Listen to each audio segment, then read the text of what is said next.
अस्सलाम वालेकुम दोस्तों, मैं हूं ताहा नसीम और आप मेरे साथ देख रहे हैं TN अरब हिंदी न्यूज़। मैं आप लोगों के लिए लेके आया हूं सऊदी अरब से जुड़ी कुछ खास और ज़रूरी खबरें। आज हमारे पास में पाकिस्तानियों के एक अनोखे कार्यक्रम को लेकर जानकारी आ रही है जो कि सऊदी अरब के अंदर हुआ।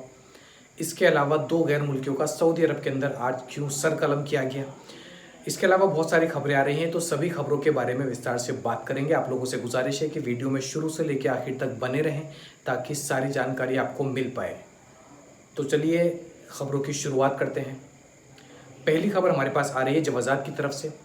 जवाजात के ट्विटर अकाउंट पे एक शख्स ने सवाल पूछा है और उसने सवाल में ये लिखा है कि मेरे इकामा के ऊपर जो मेरी डेट ऑफ बर्थ है वो गलत लिखी हुई है और इसको चेंज करने के लिए मैं जवाजात के ऑफिस गया, लेकिन उन्होंने मुझे वापस भेज दिया। तो मैं कैसे इसको चेंज कर सकता हूँ, इसके क्या रूल्स हैं।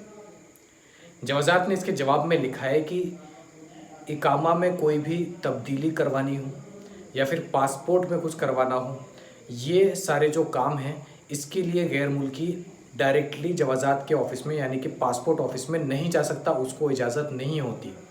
उसको चाहिए कि उसका जो स्पॉन्सर है, जो उसका कफ़ील है, उसको अपनी प्रॉब्लम बताए और उसको जो भी चेंज करवाना है इकामा में या फिर पासपोर्ट में, छुट्टी के मुतालिक हो, यानी कि किसी भी तरीके का कोई चेंज करवाना हो या करेक्शन करवाना हो तो वो अपने कफ़ील को बताएगा और उसके कफ़ील को एक लेटर लिखना होगा, जिस लेटर में वो ये लिखेगा कि मेरा जो बंदा है जो मेरे पास काम कर रहा है उसको ये तकलीफ़ है या फिर उसके इकामा में डेट ऑफ बर्थ गलत है, उसको चेंज करवाना है। उसके बाद में वो पास के जवाजात ऑफिस से उसके कफ़ील को एक अपॉइंटमेंट लेनी होगी और अपॉइंटमेंट मिलने के बाद वो अपने करीबी पासपोर्ट ऑफिस में जाकर ये लेटर जमा करेगा, सबमिट करेगा, जिसके बाद में उस शख्स की डेट ऑफ बर्थ चेंज होगी जवाजात ऑफिस की तरफ से।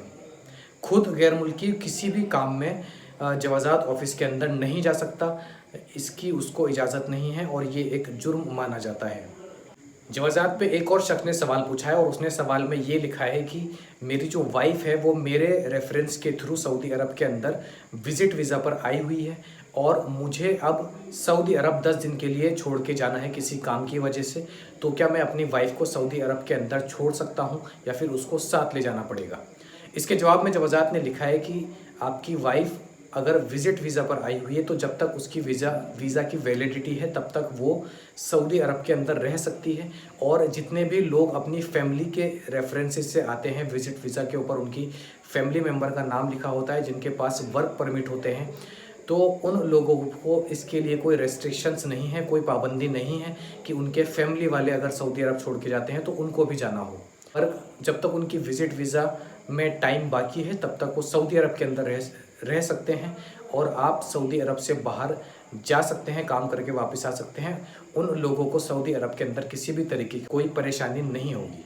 अगली जानकारी हमारे पास आ रही है सऊदी पुलिस अथॉरिटीज़ की तरफ से, जिन्होंने जानकारी देते हुए ये बताया कि सऊदी अरब के अंदर नशे की स्मगलिंग को लेकर यानी कि जो ड्रग्स की स्मगलिंग है उसको लेकर पिछले एक महीने में बहुत सारे गैर मुल्कियों को और सऊदी नेशनल्स को गिरफ्तार किया गया।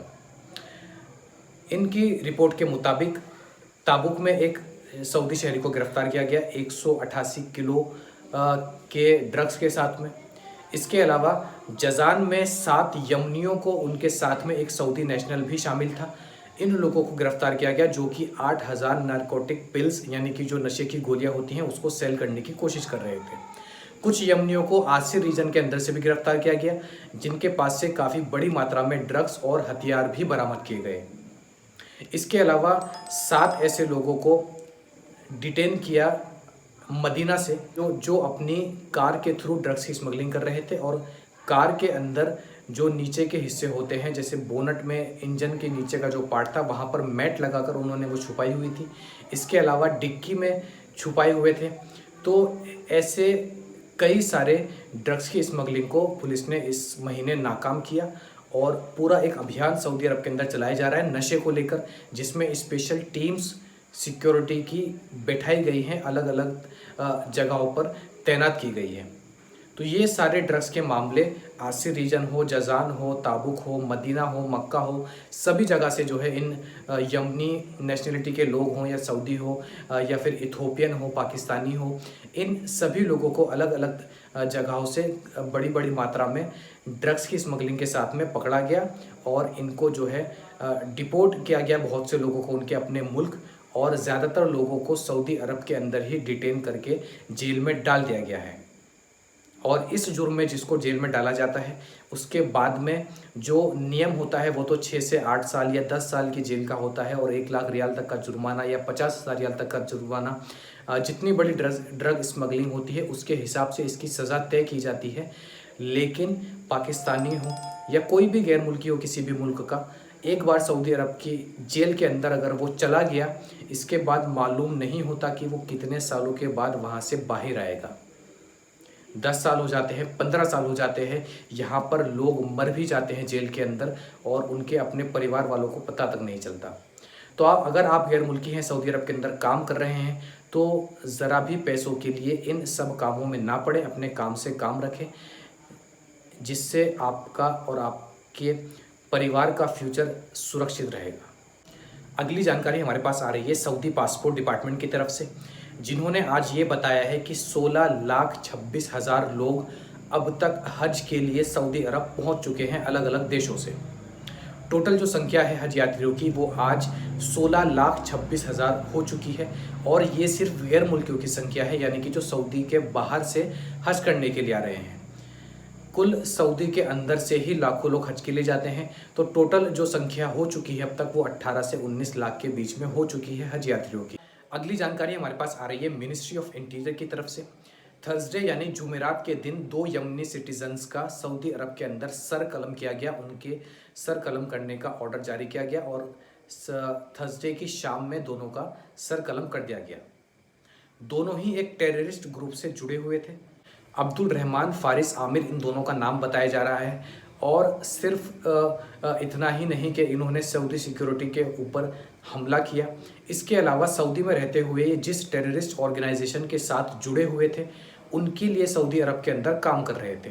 इनके पास से काफ़ी बड़ी मात्रा में अलग अलग तरीके की ऑटोमेटिक गन्स और ब्लड प्रूफ वेस्ट्स, इसके अलावा बड़ी मात्रा में असला बारूद भी बरामद किया गया है। और ये दोनों सऊदी अरब के अंदर रहते हुए भी यहाँ से इनके ग्रुप में लोगों को जोड़ भी रहे थे, यानी कि टेररिस्ट रिक्रूटमेंट का काम भी कर रहे थे, जिसमें ये लोगों को एक मोटी रकम ऑफ़र करते थे अपने ग्रुप में ज्वाइन होने के लिए और उनको इनके जो जिस टेररिस्ट ग्रुप से ये जुड़े हुए थे उनका मकसद पूरे करने के लिए अलग अलग लोगों को ये इस्तेमाल कर रहे थे, अपने ग्रुप में ज्वाइनिंग उनकी करवा रहे थे। तो जुमेरात के दिन दोनों का सर कलम कर दिया गया। पहले तो सुप्रीम कोर्ट की तरफ से इनके जो सर कलम करने की जो हुक्म था उसको टाल दिया गया, लेकिन बाद में रॉयल कोर्ट की तरफ से ये हुक्म जारी किया गया और उसी शाम इन दोनों का सर कलम कर दिया गया। तो ये थी आज की कुछ खास और ज़रूरी खबरें सऊदी अरब से जुड़ी हुई।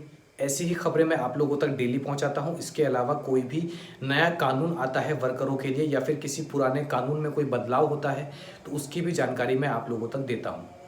वीडियो पसंद आई हो, खबर काम की लगी हो तो चैनल को सब्सक्राइब करना ना भूलें और इस वीडियो को ज़्यादा से ज़्यादा शेयर करें ताकि सभी गैर मुल्कियों तक ये सारी जानकारी पहुंच पाए। मैं ताहा नसीम अब आपसे इजाज़त चाहता हूं। इंशाअल्लाह कल आपसे फिर मुलाकात होगी मज़ीद खबरों के साथ। तब तक अपना ख्याल रखें।